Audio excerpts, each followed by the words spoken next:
Yeah, thanks again, Kajal. Once again, appreciate the chance to visit with you, and I'll be here for the rest of today and tomorrow. So, as you have questions about some of these things, we'd be glad to share our experiences, and you can learn from both the things we did right and the things that we did wrong. I think that's good. We certainly plagiarize things all over the place as best we can and learn from each other. That's how we all get along. So, Kajal asked me to talk a little bit about indexing in general. We completed what was a more than 12-month exercise, really in terms of planning, more like a 24-month exercise on updating Angus dollar values or selection indexes or indices. So I'll tell you just a little bit about that and give you some examples, but I want to start just kind of with the foundation first of the idea of a selection index and what that's all about. So this is not, well, the things that Jason's company did for us and do for you is long, way above anything Roy Hazel ever did. This is not new. This is not new. Selection index concepts are nothing new to agriculture. Dr. Hazel at Iowa State, as part of his PhD dissertation in the early 1940s, came up with a way they were selecting then just on the actual measurement. There was no EPD, there was no genetic evaluation, but he understood that the goal is profit. That for the commercial producer, the goal is profit. And so we need to somehow define profit and create a selection objective that drives an increase in profit. And so that was his work and really totally changed animal breeding. I don't know that any one particular concept really caught on and was applied so widely as what he did. It was immediately applied in swine. Poultry breeding has been using index selection for ages. Dairy selection has been index-based. And every other animal and plant that has any selection applied, pretty much, whether it's fish or corn or wheat or whatever, rice, they're using some sort of an index to find favorable combinations. And honestly, every one of you in your mind has constructed some sort of index, right?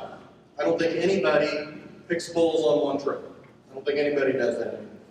I think all of you are looking at combinations and thinking, yeah, this bull, whether he's a spread bull, or he's got a balance of Cavanese and carcass, or he's maternal and he's Cavanese, or whatever your things are, you are prioritizing combinations based on the concept of, in the end, my customer is going to be more profitable because of the genetic combination that I'm creating in my seed stock herd that he or she is going to be able to do. But there's a benefit to it being more formal, because sometimes what we think of intuitively is not always mathematically and economically sound. The way humans interact with numbers is always interesting to me. It's now being on the side out and watching people, and for example, our breeders and your breeders look at known EPDs, and they have in their mind what an ideal is, and they don't want to deviate very far at all from that ideal. They talk, I've had breeders who say, well, 19 is way too low, 31 is way too high, and 25 is perfect. And we're talking about a difference between a cow that weans a 610-pound calf and a cow that weans a 620-pound calf. I don't think that cow with the 620-pound calf is going to starve herself to death. I don't think the cow with the 610-pound calf is going to starve the calf to death. But sometimes we almost get that idea. The way humans work with numbers is a challenge. And so the idea behind an index is to do the math, to find the combinations that truly have the most profit potential for the situation that you define. And American Angus launched their first, what we call dollar values, but you can call them whatever you want. Index is probably the most widely used term, but they called them dollar values. We still call them dollar values. 2004, so we've been at this for 15 years, and we're well overdue for a refresh. And very pleased with the new project we have. Red Angus of America launched their indices in 2014, I believe. So the idea again is, in the end, we're generating EPDs for profit. We're finding combinations of traits that when this animal versus that animal, and the genetics that they provide, the traits levels they provide into a commercial environment, which one in the end should generate a higher level of profitability. So the units are typically in some sort of currency dollars or what have you. It's not easy. It's complicated. Jason and Cheryl and his team, that the level of the mathematics that they applied compared to Jason, he's been under the hood of our old ones, and he knows that it is very much, it was carbureted, and there was no fuel injection in that thing. But it was state of the art for 2004. It was really good. But there's a lot of opportunity to apply things in a way that, in the end, makes sense. Everything has diminishing returns. You can have too much or too little of almost everything, and that's what they built into ours. That was the message I think that they understand very well. But in the end, when this trait goes up this much, whether it's weaning weight, or marbling, or pregnancy rate, or cow size, when that goes up 1 unit, what happens to profit? Is it good? Is it bad? And it's very complex. So it takes some good work to make those things and make sure that they're right. But we're defining the profit function for a commercial operation. But in the end, then it should make sire selection simple. Because honestly, our commercial bull buyers get overwhelmed. They see 20 numbers, and we're selling them at an auction at a minute at a time. And they've got to make a decision about this bull. Hopefully they did their homework. They walk the pens. They mark up their catalog. Most of them do. Not all of them do. But they've got a big decision to make. It took me 2 weeks to figure out when we needed to buy a new washer and dryer, which one to buy. And this is a lot bigger decision than that, to buy a commercial bull. So they need to have information in a usable form that they can understand and make a good decision with.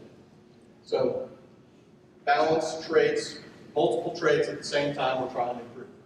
They come in categories because not everybody uses your genetics the same way. Not everybody uses Angus genetics the same way. So typically in cattle we see maternal indexes, terminal indexes, and then what I call comprehensive or all-purpose or whatever industry-wide sorts of indexes. And you can look across U.S. and Canadian beef breeds and see lots of different examples of all of those kinds. Not everybody has exactly the same sort of system. We weren't the first. We were about the second or third in the U.S. Some others have similar to ours. Some are very different from ours. And I'm not here at all to tell you what you should do. I think part of the reason we did what we did was because we had some history with some things in a certain way that our breeders were very comfortable with. But if I was going to reinvent the wheel, I don't know that you have the luxury of starting in a totally new point with not a lot of history, and you can make it what works best for you. So don't feel constricted to say, well, I got to match what Red Angus does, American Red Angus does, or what American Angus does, or any of those. Okay? So let's just talk for an example.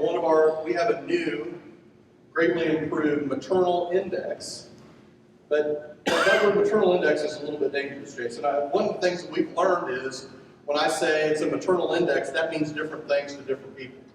Some people think of a maternal index as female selection only. That's not what ours is designed to do. Now, in the swine industry, they have maternal indexes where they use them to select gilts. And it is, what we call a maternal is basically, it's really a cow-calf production index. That's really the most fair way to describe it. It's assuming that someone's going to buy Angus bulls, they're going to turn them out on a commercial cow base, and they're going to do what most people do. They're going to keep replacement heifers. They're going to sell steers and cull heifers at wean. Okay? They're going to sell them by the pound, an auction or a contract or something like that.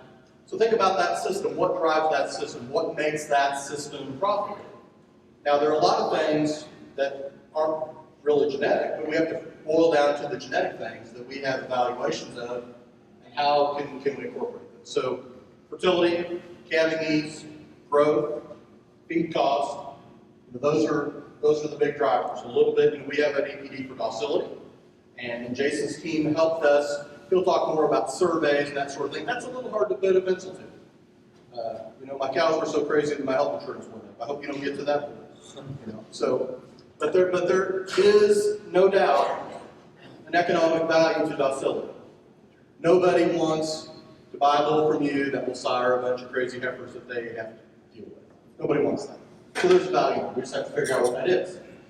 Something like foot conformation is new for us, and it impacts cow longevity, which, so all those things have values. So that's one kind of index. That is what we call a wean calf index, maternal wean calf index. There's no marbling in there, zero. Marbling is not considered because the assumption is the producer is going to sell their calf at weaning, and they're not going to reap the benefit for genetics of higher marbling. Now somebody is. Somebody's going to buy that calf. Somebody's going to feed that calf. And if those calves are bad enough for those traits, they'll probably stop buying them eventually. But we're going to assume we're selling calves, and that one we're selling calves by the pound. Now there are terminal indexes. And Red Angus and American Angus both have terminal indexes. So those are steer indexes. Which bulls will sire the most profitable steers? Okay. And then I think one of the things that's most important, regardless of what you end up with, is that you make it very clear, very obvious what each, if you have more than one, is and isn't. There's a tremendous amount of misunderstanding in our membership about, for example, what our terminal index $B was, beef value. They called it beef value, and a lot of people interpreted that to mean everything. And it was not everything, it was a terminal index. It is a terminal index. Red Angus probably did a better job naming. They had 10 years to think about it, past what we did. They called it Grid Master Index. That makes sense. And when you hear that, you think, yeah, that's fed cow. But the assumption is there you're going to use Red Angus bulls, crossbred cows, and everything, steers, heifers, all of them, go to feed. You own them. You feed them or somebody feeds them for you. You sell them on a grid. Okay? So, marbling, growth, yield grade, fat ribeye, those sort of things drive that index. Okay? I don't think there's any birth weight in it at all. Maybe just a tiny tick. But one of the things they said in their cows, mature cows, not heifers, mature cows. So almost every Red Angus bull on mature cow is probably going to be all right. So again, it's not all the traits, it's the ones that are relevant to that segment. But if you were buying a Red Angus bull as a terminal sire, that would be a really good tool to do that. We have a similar one called RB or beef value. It does more or less the same thing. We have a couple of different EPDs. We have, for example, feed intake in our evaluation, so we include that in there. But it is profit from weaning through harvest. Okay? It is a terminal index. There is no calving ease in it. There is no milk in it. You will see high dollar beef bulls with high milk, low milk. It doesn't matter. It doesn't say anything. There's nothing maternal at all about that. Just a terminal index. But people have used that to dramatically improve, both feedlot gain, feed efficiency, quality grade, all those things using that index. And it finds the combination of how much marbling is worth how much carcass weight. That's what these indexes are defined to show you to rank them with the most favorable combinations. Red Angus has a comprehensive index they call herd bull. I think that's a great name because it sort of describes what you're trying to do. This is a do-it-all, all-purpose, comprehensive kind of an index. So you've got, again, everything is defined though in the commercial operation. As we've talked about some of these things, you've got to put your commercial producer hat on. Don't think about what you do, think about what they do. When we were talking about ours, about how many heifers get retained and all these sort of things, it's not how many the seed stock producer retains, it's how many the commercial producer retains. If they're keeping the best heifers so that they maintain their cow size, so maternal traits become important. But the terminal traits are still important for a couple of reasons. One is because all those steers that you're going to market, you're going to feed those. The colt heifers, you're going to market those. But then those heifers you keep, their progeny are going to express genetics for marbling and gain and feed efficiency as well. So that's still important there too. So it's a do-it-all, and almost every EPD, maybe every EPD, I don't have all the details on this one quite as much as I do on our own, but probably every EPD that Red Angus Association of America publishes is in there in some fashion. They're not all weighted the same. Some become more important than others, but they're probably all in there. We, American Angus, have not had a comprehensive index. That wasn't the way it was built. And it's been an interesting exercise to educate our members on the benefit of that. Jason's smiling, as he should. And it's still an ongoing process. Today, we don't have officially on the American Angus Association website or on our registration certificates, we don't have a comprehensive index. But we're moving in that direction. And we chose, because of our history, to construct a new $M and a new $B in such a way that they could be combined. You know, if we didn't have the history that we had, I'm not sure we would have done it that way, but it seemed like the most effective way to get from point A to point B. And so that's how we went about it. So we have, with Jason and Cheryl and their help, you know, constructed an index in such a way that you can combine $M with $B in a weighting. And I will get into the nuts and bolts and nitty-gritty on why that number is what it is. But we can talk about that later. And Jason may talk about it later, but it can be done and it's correct, and so it sort of counts the cattle in terms of where they go. And so it's got everything in it. It's got in some way or another, because if you look down our list of EPDs, a little more than half of them were in the maternal. A little more than half of them were in the terminal.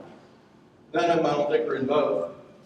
And so we constructed an index that combined all of them. So depending on how you're using Angus bulls, you may want to focus on just the terminal. You may, or your customers they may want to focus just on the maternal. More likely, they probably want to focus on a combination of the two, because who has Angus bulls and doesn't keep some heifers out of this? It would be different if it was a RAAA index or something like that, but every situation is different. So that's kind of what a terminal or those kind of indexes look like. I won't talk a lot about our project, except that it's been a great project. I've learned a lot. We've had a lot of fun working through these things and thinking about things that we like to think about. Our association went through a strategic planning process in 2016, and we had 25 different objectives of things that we wanted to do. And one of the things that came out way back then was we need an index that combines maternal and terminal. And that's how the project was born for us. Because we started looking at what we had and said, well, we've got a terminal index that's working pretty good. We've got a maternal wean calf index that it's not quite as good.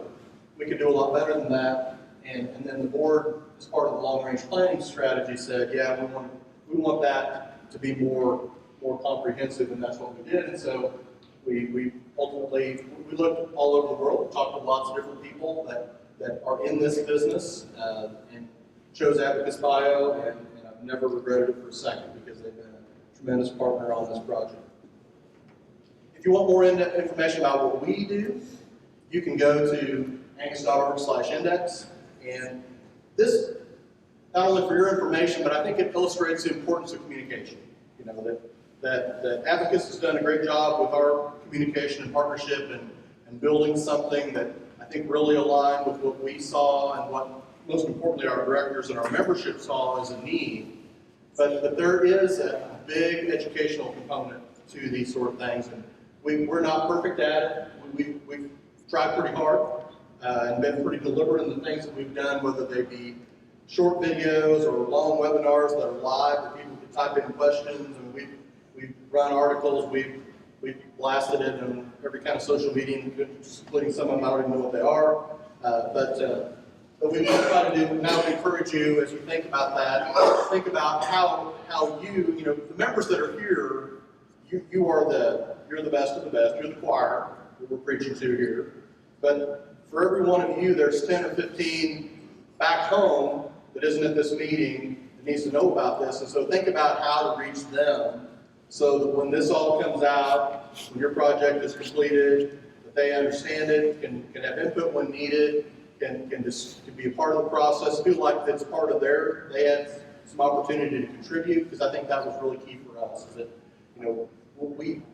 I think people felt at the end that we were listening, and that they made it better, and they did. So I'll kind of stop there and kick it over to Jason, and I'll let him pick up and talk a little bit about what they're working on at Abacus.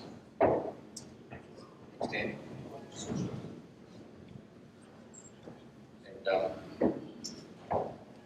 Good afternoon, everyone. I hope you can deal with the Kiwi accent as opposed to the American accent.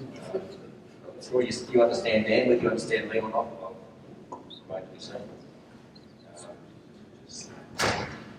So, and thank you very much for the invitation to come over and talk to you about this project and how we can work with you. And really what I want to talk about, and already carries on from Dan's last point, so the main thing what I want to say today is how we can gather your input into whatever we end up helping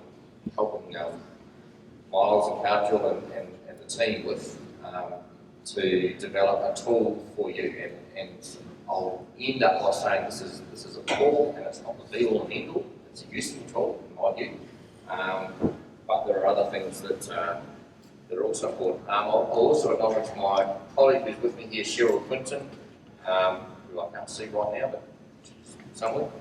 And I'll talk about the team. Just a little bit about who we are. So we're, Abacus Bio. We're an agri-science sort of consultancy company. We do a lot of animal breeding genetics work. We've just merged with a forestry genetics company as well. And we're based in our main office is in basically in the bottom of the world, Dunedin, and the bottom of the South Island of New Zealand. Kiwis are a bit paranoid. We often get left off the map altogether. It's amazing how many world maps are produced. And you look at this map and you can sort of see that if you're a graphic artist and you're a bit short of space, then the best thing to do is just carve a little bit off the right-hand side and you drop New Zealand off and who would ever notice? So there's a star on the top of the North Island, that's the forestry genetics company that we've just merged with. We've also got an office that we've recently opened in Edinburgh. The greys haven't turned up on just looking at this map compared to my computer. It is actually a map of the world. And what's coloured in is the countries that we do business in or work with. You can't see the rest of the world, so anyone who we don't work with don't count, obviously, but that wasn't quite the way it was intended. So we've got a team that's going to be working on this project, and it's going to be, well, it is led by Cargill from your association, and we're just the technical guns for hire, but we will produce whatever the association wants us to help with. So these are the key people involved. There's myself. Peter Raymer is probably one of the world's leading experts in indexes and economics of breeding programs. He actually trained in Guelph in Canada, so there you go. Canadian expertise coming in. Cheryl, who's also here this week, is also Canadian from Guelph, so we steal good Canadians. We stole another Canadian called Steve Miller, who many of you may know, which was good, but then Dan stole him off us, so there you go. Bruno, who is actually from Brazil originally, and then John Crowley, who I don't know, many of you may know John. He spent sort of 7 or 8 years or something like that in Canada just recently. He's an Irishman originally, so you've got to be able to understand his Irish accent. But we stole him off you, so again, so there is actually a reasonable degree of Canadian influence in this team. And I'll just, a little bit about my background. So I started my career in the Australian beef industry, actually working in a tiny little town called Trangie, which is in the middle of New South Wales in Australia, doing feed efficiency research. It was probably one of the early projects which really led to people thinking about feed efficiency of beef cattle and how we can actually apply it. To be honest, I think over here in North America generally, Canada certainly, Alberta and the US have probably picked up that technology more than has been picked up in Australia. That was a little while ago now. I've got greyer hair than what I used to have. The bulls that we used in that project, for example, were bulls like GT Max, Scotch Cat and all that sort of thing. So the other people in the room with grey hair will remember those names, but maybe the younger ones won't so much, but they might have seen them in some pedigrees. And that little blonde kid in that photo has been married about 4 or 5 years now, so that's a bit of an indication of how long ago that was. I also do a fair bit of work in the New Zealand beef industry now, and we've got the progeny test type project that I've been helped design and implement. and we use a bunch of international genetics in that, and there's a heap of US size. But as a company, we've been doing breeding objectives work, and I guess Peter Rayner probably for the longest, trained in Canada, as I said, so we've been doing it since about 1994. But more recently, we've taken a less purist economic approach and tried to then look at how we integrate people's opinions and desires with the sort of indexes we do. And we've been doing this using surveys, and we've tried to build that into the way that we approach our index work. And so we're going to do that here, and I'll talk about that in a minute. But I think just to reiterate one of the points that Dan made, and that is that this is an approach which makes sure that that you as members and other beef businesses, so your commercial customers, actually have some genuine input into the index. It's not just something created by a bunch of boffins down the other end of the world who don't know anything about anything. It's actually created with genuine input from you. And as a result, we're going to have an index, and it's not just about opinion, it's actually about science, the sound science and the economic rationale, about plausible economic scenarios. But really the end goal is to have an index where the bull rankings that come out of it just make good sense and feel about right to you. And so we don't have bulls that are shooting to the top of the index because they're great on the plus 40 for milk, for example, or whatever, when actually no one really wants those bulls that are, some people might want them, but the majority of people don't particularly want that extreme milk. So we do things that try and make those bull rankings make more sense. So opinion is important, and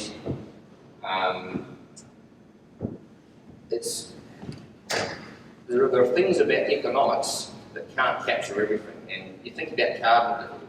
So we can make a model for carbon difficulty, an economic model, and we can say, well, it's going to take you this much labour to pull the calf out of the heifer, and we can cost that labour, or whatever your labour cost is, $20 an hour or something like that, and we can create this economic model and say this is really what the cost of it is to your business. What we actually find around the world is that when we ask breeders about carbon difficulty, they put way more emphasis on it than what we can justify from an economic perspective. And there's good reasons for that. You know, it's all very well to say you can pay someone $20 an hour to pull a calf, but actually in the middle of the night, you can't find someone for $20 an hour to pull that calf. It's you that's got to get out of bed yourself, out in the cold, and pull that calf. So there's a whole lot of other non-economic type factors that come into these things. Dan also mentioned docility, which is what this other picture is supposed to represent, or lack thereof in that case. Very hard to put a direct economic value on it. And if I asked you a direct question, said, how much money is docility worth to you in your herd? That's actually a really difficult question to answer, and I'll come back to that in a minute. So opinion is important in indexes, but so is economics. And what we need to do is reduce indexes which at their core are around economics, but are influenced by opinion, and actually balance up the three sectors that we have somehow. So we've got the maternal cow-calf sector, we've got the feedlot sector, and then we've got the final product, the carcass quality. And all deserve some attention, but in different amounts perhaps. Another thing that we do in terms of the survey type work is work out what the best sort of structure of index is to give the members. And you know, in some instances, different breeders want different things.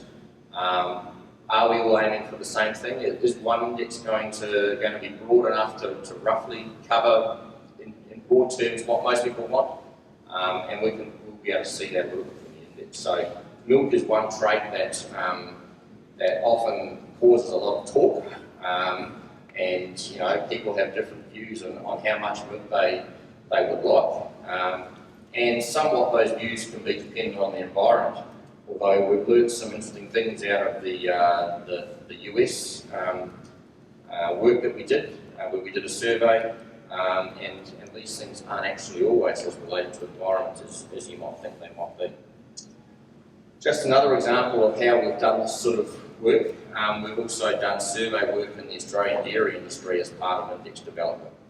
And basically, what we came up with out of there was essentially there's three groups of dairy farmers in Australia.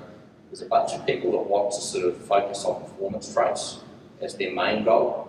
There's a bunch of people that actually, they still want performance traits, but they want to put more emphasis on health traits, so things like mastitis, lameness, etc.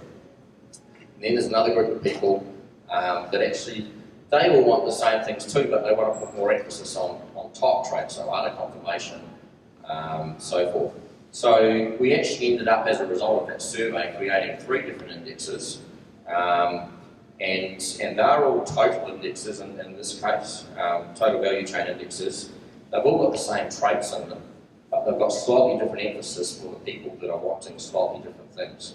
So that's one alternative approach to take. So we're about to launch for you a survey which we hope that you'll all take the time to fill in. So this is going to be launched via email to everyone on Monday.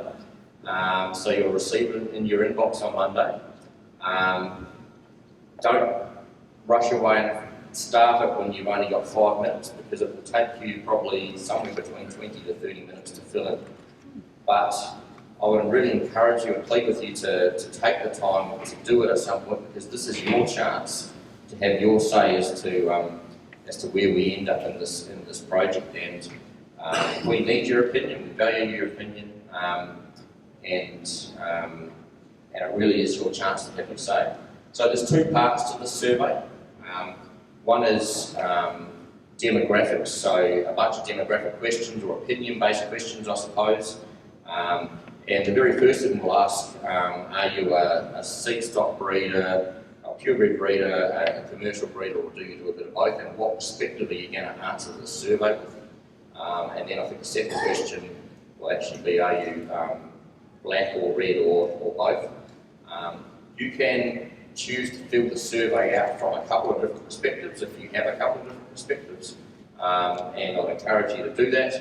But if your breeding objective or your objectives are the same, if you've got black and red but you're trying to achieve the same things, then do it once with, and answer from that point of view. If you're trying to achieve different things, then you're welcome to go back and do the survey again from a different perspective.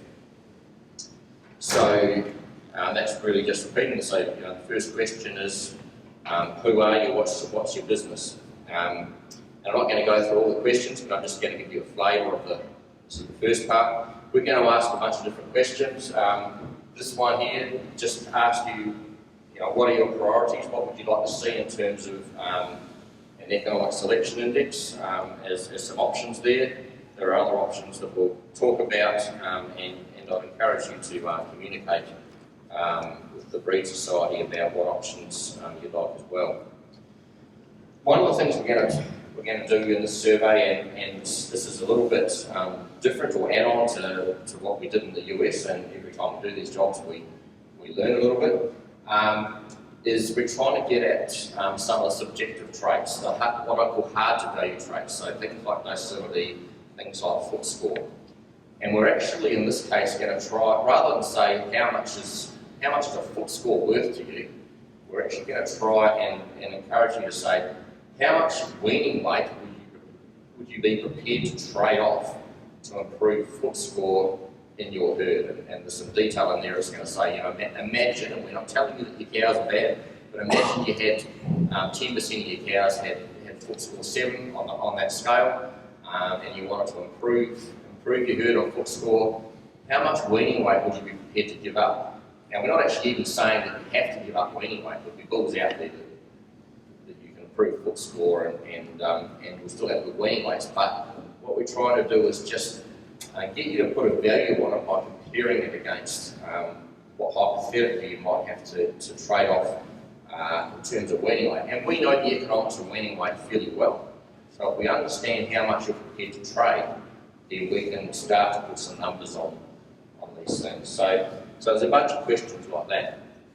And then we come to the second part of the survey, which is it's a technique in economics called conjoint analysis, but basically we give you two choices and we ask you to trade off. And these are sort of things of what's the objective of what you would like to achieve in your cow herd. So in this example, it's going to say, what would you like? Would you like 15 more pounds of weaning weight because of growth, so that's direct weaning weight? Or would you prefer to have, because we've got better teeth and other scores, would you prefer to have 6 less cows per 100 that end up getting culled because of teeth and others? And we'll ask you to choose one of those or say they're equal. And you go through that and it works through a bunch of these priorities. And at the end of that, you get basically an answer as to what you have said you prefer. So I've done this survey here, and actually you can get a little bit surprised about that. So I actually took this survey just the other day, and I was thinking of it from the Kiwi perspective, I suppose. I'm thinking I'm big on having to improve marbling in our herd because we haven't put enough attention to it. So I sort of think that I'm a bit of a marbling focused person. I went through and answered the survey, and marbling has come down there.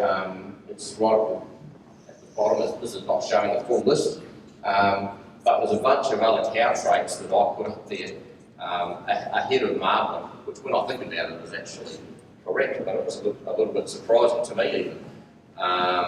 So basically you'll get a ranking as to say this is what you've told us your preference for traits are. We'll get that from everyone if you get to the end of the survey, so please take the survey right to the end, because if you don't get to that final page, you don't get your preference information. And then we can analyse that data in a bunch of different ways, and we can see how different your opinions are there clusters of people that want the same things, and all that influences the way we put together the index. So that's not the only way of getting information, and consultation is another way, and with Dan and Steve Miller for the American job, we went to a bunch of places. We took a tour through Kansas, Dan took me down to Mississippi, and learned a heap about the industry and listened to a bunch of people tell us what they thought. So direct one-on-one and us learning is also a really good thing, and that's I'm going to do the same thing. That's what we're doing today and tomorrow, and for a few days next week with Kajal, is talking to people and understanding what you want. So please call me at some stage, or Cheryl, my colleague, and feel free to tell us what you think. And of course, through this process, of course, Kajal's talking to you frequently, and as is Miles and the board. So there's a bunch of ways of having input. And in essence, what we're going to try and do is we don't then take your opinion and just use your opinion. What we do is we have our economic models, and we fine-tune them with opinion, essentially. So we take the model, we run it through a bunch of real bulls through the model to see, well, if we applied this index to a bunch of real-life bulls that you've got on your sire list or something like that, what bulls would we select, what trait responses would we get, and we can predict that. And then we look back and say, well, does that really match what people have told us they want? And if it doesn't quite match, the parameters in the model that we've taken, we've chosen a value, but you could argue to go 5% or 10% either side of the value we have and still be quite rational. So we'll go back to the model and we'll tune it to perhaps try and align it better with what people are telling us they want, but we won't go outside of anything that's economically rational or believable. We won't put unbelievable scenarios in there by any stretch of the imagination. It has to make economic and biological sense. I just thought I'd touch briefly, Dan's done a good job of talking a little bit about index structures. So I've just put 3 or 4 different alternatives up there, and be really interested in your opinions on them. So so this is the structure of that dairy situation that I talked about before, where they're all total indexes, but with different weightings on them for different preferences. So that's what the Australian dairy industry has chosen to do. This is indexes which we created for Ireland, and Ireland have got an interesting way of, I guess, of presenting their index. So they have a replacement index and they have a terminal index. But one of the things that they do to simplify some of this is they just they also translate into star ratings based on percentile. So if you're a 5-star maternal bull, you're a top of the line maternal bull. In their case, they actually have government subsidies to encourage you to buy a 5-star maternal bull, which is a bit of a foreign concept for us in New Zealand and probably for you here too, I suspect. But it's a good way of simplifying things. We all know what 5-star means if we're going to stay at a 5-star hotel or a 3-star hotel in our case. But it just breaks it down. Australian Angus, and we don't do their indexes. They're done by breed plan. They actually do a different thing again. They take 4 different situations which represent different markets and different production systems. So they've got grass-fed market versus grain-fed market, a domestic situation which is a lighter carcass weight versus a much heavier carcass weight, etc. And they produce a total index, but they produce 4 of them for different markets. So that's another approach to producing it. And then there's the system that Dan just described, which is the US system, where there's this weaning, cow-calf operation, and terminal, and the new innovation, which is being able to add them together and get a combined balance across it. That graph up the top is it's a calculation of what you would get if you selected either of those indexes for about 10 years. What trait responses you would get, and that's a way that we think people sort of get what the index is going to do if you show them that, and they can see, well, this is what's going to happen to growth and cow size and marbling, etc. So it's a good way of presenting the index.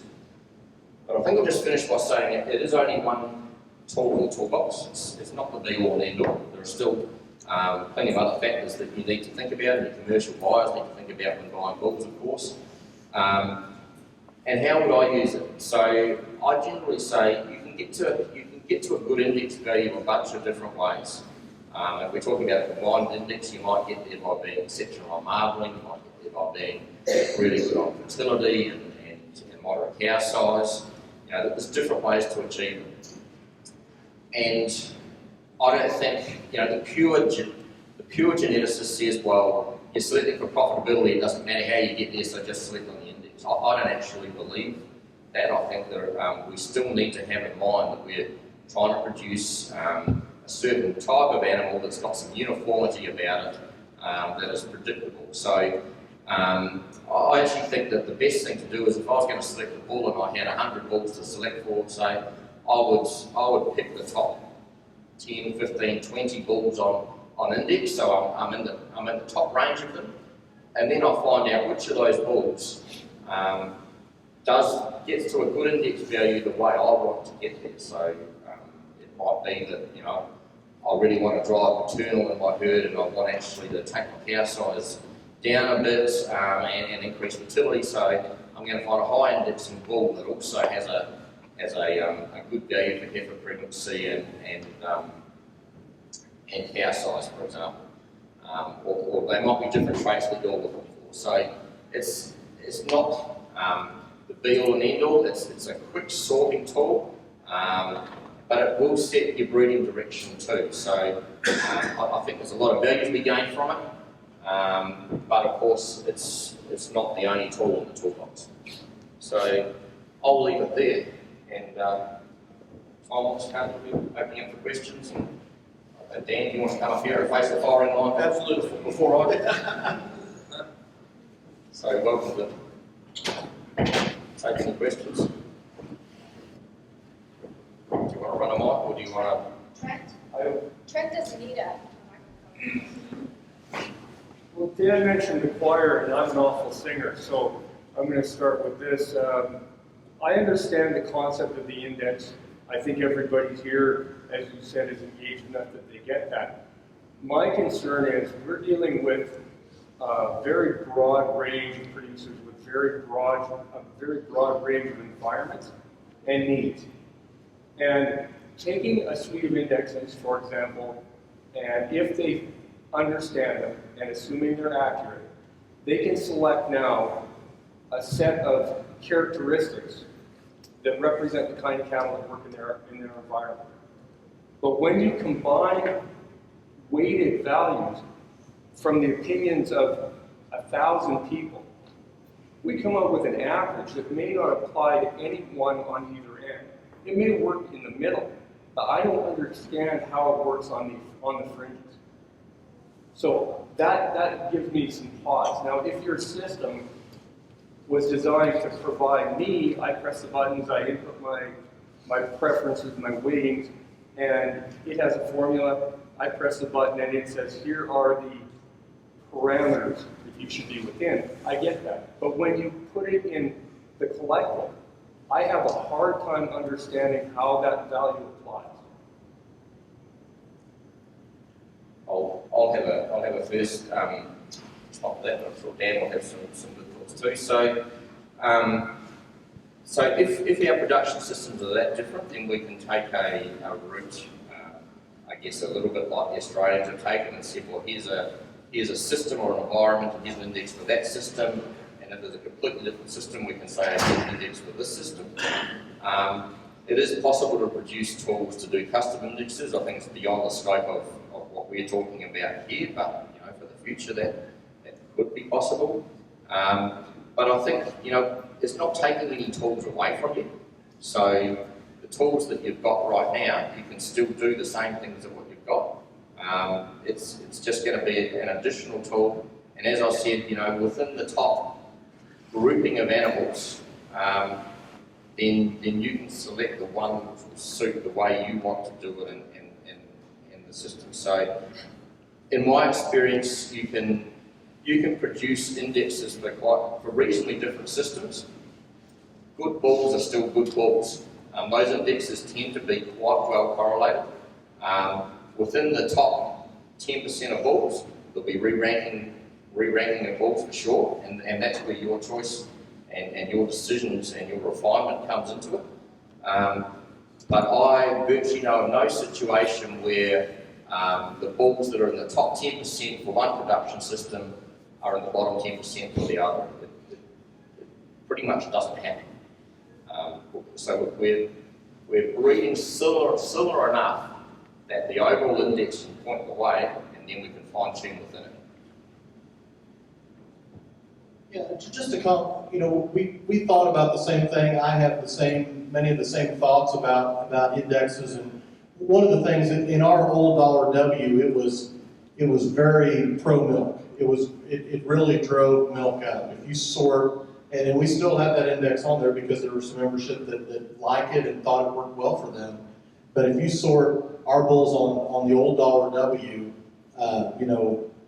they're 35 milk bulls. There's a lot of really high milk bulls in there, and I don't know.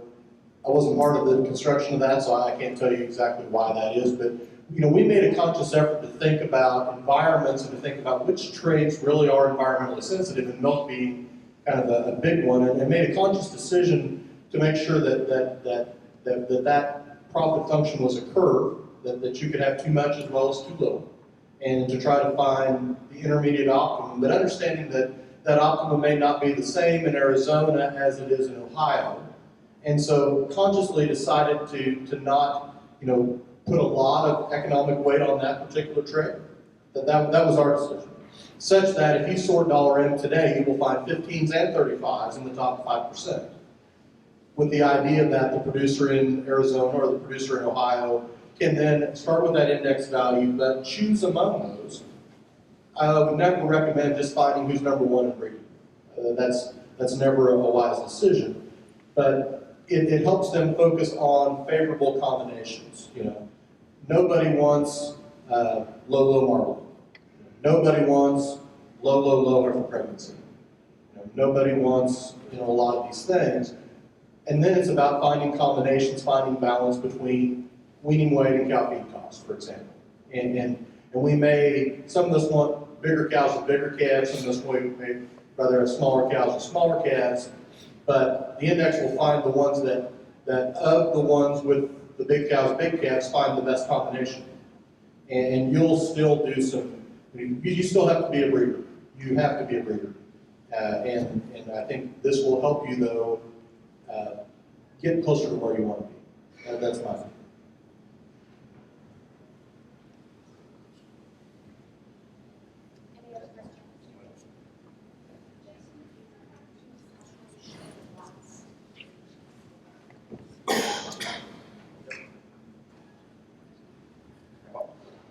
Any other questions? So a couple of people have been asking me while Jason's been talking if they can do the survey. They want to do the survey now. So I wanted to tell you, member service booth in the trade show downstairs, and Julia has a iPad, and it has a link to the survey. So if you want to be one of the first to do the survey, you can go visit with Julia, and she'll let you use the iPad, and you can do the survey. Or you can just wait till you get the link on Monday, and you can do it at home. I was going to walk and talk because our past president and our president-elect have a really good suggestion about the survey that I thought I should share with all of you, and it's about this page specifically, so hopefully you can hear it. Wow. So as a board of directors, we had this presentation yesterday, and Miles walked us through most of the questions, if not all of the questions, and as you go through the survey, I encourage all of you to have a look at it, to complete it. From what I understand, you're hoping for about 500 responses. So that's quite a few, and the more responses we get, the more valid the index will become. What occurred to us was that this series of questions was fantastic, a fantastic way for you to meet with your customers and just find out exactly what their priorities are. So you quickly understand from them, how important is milk, how important is weaning weight, all those kinds of things. And then when you're selecting a bull for their herd, then all of a sudden you can have a lot more information about talking to that customer on a very knowledgeable basis. So what you might do is, we're looking for responses from commercial people as well as purebreds, everybody. And so if they had the time, you could fill out the survey right with them in another touch point with your customer. So I think it's just extremely powerful. Ask the question, listen, and let them talk you through what their highest priorities are. What better way to find out what your customers really want? Thank you, Bob.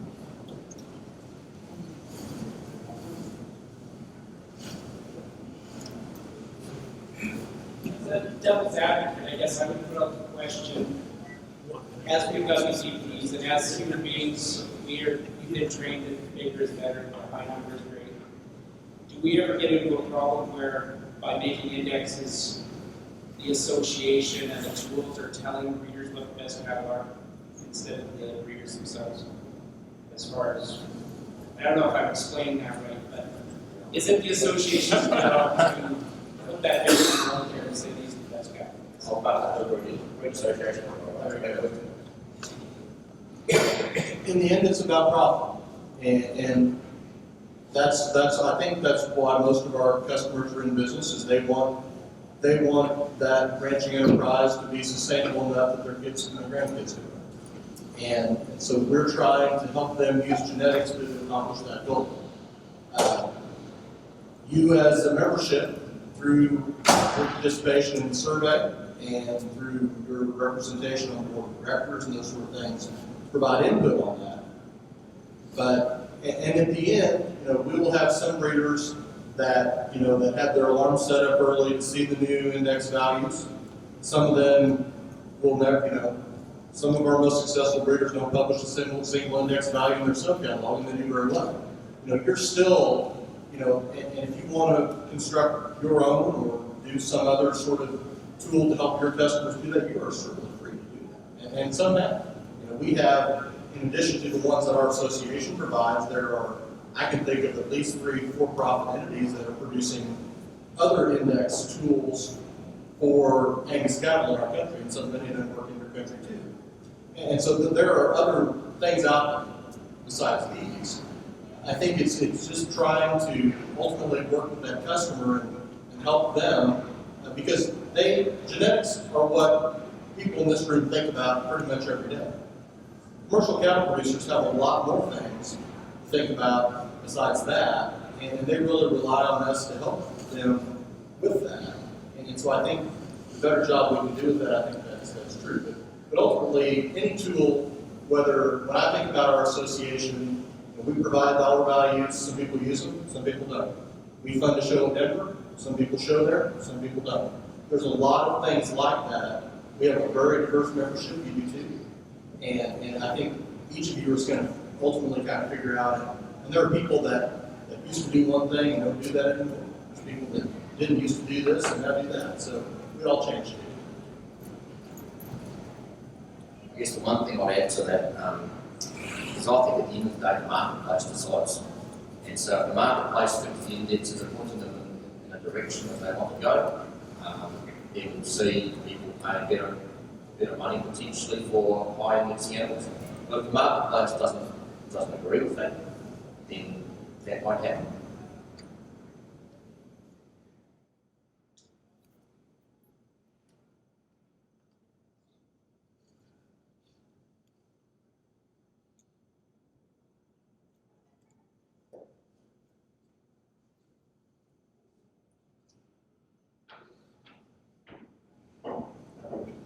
Okay, please join me in thanking Jason for coming all the way from New Zealand.